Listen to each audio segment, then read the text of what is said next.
Hi everyone, today we will talk about how to fix or how to solve WhatsApp GB quality.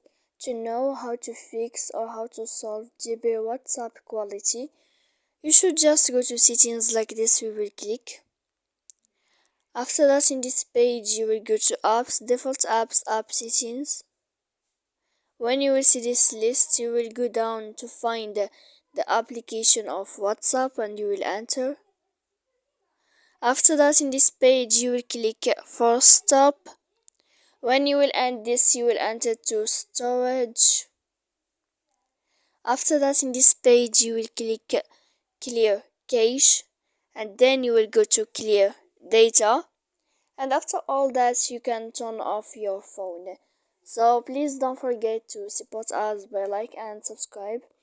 See you next time in another video, and thank you for watching.